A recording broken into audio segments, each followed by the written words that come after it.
from the Houston perspective, Katie, this is a question of, were they going to wait? Were they going to decide, like, let's see another half season up through the trade deadline of how the Houston Rockets team, a young Houston Rockets team, would look, and then make a decision on trying to add a piece. But instead, they decided to add KD. Right now, they were the second overall seed in the Western Conference this season with a really young core. This accelerates their timeline, obviously. This is a big swing by them. They think that they're championship contenders right now, and they probably are. Well, let's expand on that a little bit farther. I mean, they are just coming off their first 50-win season since 2020. They're well coached. They were the number 2 seed in the West before getting knocked off by the Warriors. But now they add Kevin Durant. What do they look like to you this next season?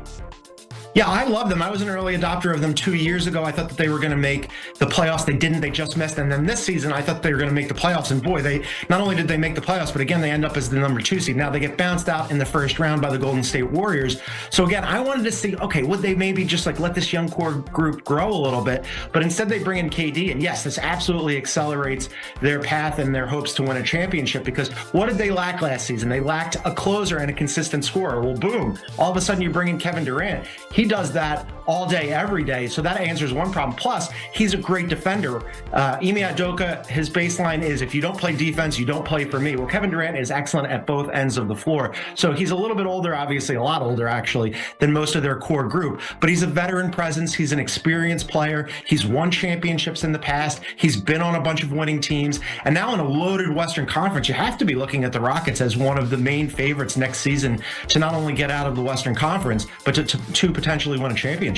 Yeah, even look at that playoff series this year against the Warriors. Would the Warriors have beat them with Kevin Durant? I don't know. That begs the question there. Looking at the Suns team, obviously they're able to offload KD here. There's some rumors surrounding Bradley Beal. They're picking up Jalen Green. They're picking up Dillon Brooks and a slew of draft picks. What does the outlook look like for them? Yeah, it's a little bit still under construction, right? Because I like Jalen Green. He's got a lot of upside, a lot of potential, but he's been super inconsistent. And I think the fit there with Devin Booker might be a little wonky because they're both gunners and neither of them is a traditional point guard. And I wonder how that's going to work. Dillon Brooks is a useful rotation player for sure. That number 10 pick, that's their pick. They get it back. There was some question about whether or not, if Houston and the Suns traded together, whether or not the Suns could get back some more of their future draft capital, because the Rockets also control their 2027 first-round draft pick and their 2029 first-round draft pick. But instead, they get number 10 in this draft. Pretty good. And then those 5 seconds, it's a bushel of seconds. You hope to hit on one of those. I think that this signals what we already knew about the Phoenix Suns, which is that finally they've come to the realization that they are not contenders in a loaded Western Conference, that they're going to have to reboot this thing on the fly. You mentioned Bradley Beal. He still has that no-trade clause. It's one of the most onerous contracts in the NBA. I wonder if they can somehow pay somebody to take him off their hands with some of these second-round picks, perhaps. But yeah, this is still under construction. Figure it out as they go along and try to build around Devin Booker as they move forward. Crazy, crazy news on the day of a Game 7 for the NBA Finals. John Gonzalez. About elite, we seen him in OKC, right? Very young, but they had success. Just made some miscalculations on who was more valuable between James Harden and who they picked. When he went to Golden State, which was a well-oiled machine, he fit right in. No hiccups in the play style from anyone. He goes to Brooklyn. Bottom-feeding team. It looked exactly like that. So when you're talking about where should an A-plus student go, he needs to be put in Miami that has structure. Spurs has structure. And right now it seems like Houston is going on the right path, but I don't think Houston is ready to win a championship with him. And I don't know if he's going to go somewhere where they can win a championship next year. So I'm just going to be selfish here, and I'm going to just say the Lakers.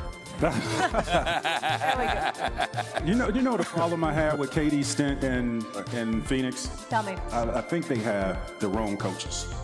What I mean by that, when you look at Bradley Beal, Devin Booker, and Kevin freaking Durant, what all 3 of those guys have in common, they are great outside shooters, right? Neither one of those guys really need the ball. They could play without the ball. Why is Golden State so hard to guard? Because they have great shooting over there, and what are they doing? Player movement, ball movement. It's hard to keep up with Steph and follow him all around the court. And when they had Clay, it was hard to guard these guys. Get a lot of action going on. Well, you got three of the best shooters in this league besides Clay and Steph. Why don't you design an offense around three of these guys? You had a player like Nurkic who can pass, who can rebound, who can initiate your offense like a Jokic. Not to that level, but to catch the ball in a position to make pass while a lot of action is going on both sides of that court with great shooters. No one has come in to put that in place. Kevin Durant is 36, 37 years old, still trying to take guys, right, but still taking guys off the dribble, making the game hard on him. Right. Whereas when you see him play in Golden State, the game was so simple. Well, here's the deal. The game has never appeared as easy for him as it was for him in Golden State in terms of shots. Like, he does what he does, but it's in traffic. It's under duress. He just does what he does because he's KD. And so I'm looking at it, and I'm thinking about Matt Ashby and what you said, and I've let my feelings be known about the job that I thought he's done as an owner. But we gonna leave it at that. But just reminding folks, Monty Williams was there. You got rid of him. You brought in Frank Vogel, who won a title for the LA, and you got rid of him after 1 year. You brought in Mike Budenholzer, who won a title. All right, and then you got rid of him after 1 year. I mean, damn. Now you got a situation where you got a guy in Bradley Beal that you can't get rid of because he has a no-trade clause. They would love to get rid of him, but they can't. And so KD, like Gil said, you have to get rid of him. KD fits anywhere. KD is an all-time great, okay? The brother is doing stuff in his 30s better than he was doing it in his 20s. I'm talking about field goal percentage shooting, three-point percentage shooting, same points per game average. The brother's elite. I think Houston.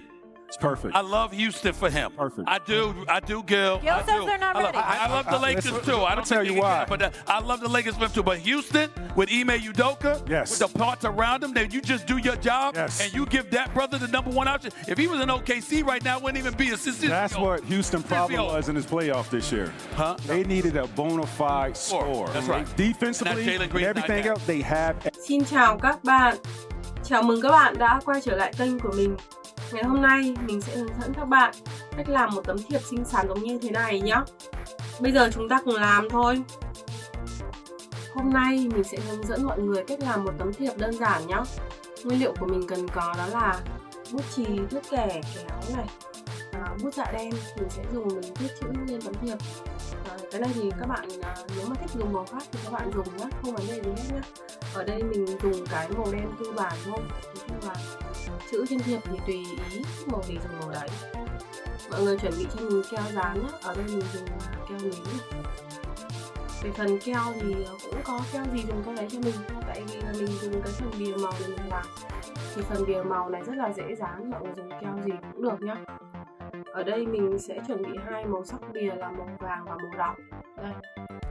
Thì đây là cái cách kết hợp màu của mình nhé. Các bạn có thể tham khảo và làm theo. Thì cái phần mà hướng dẫn này của mình nó sẽ là cái phần gợi ý. Nên là mọi người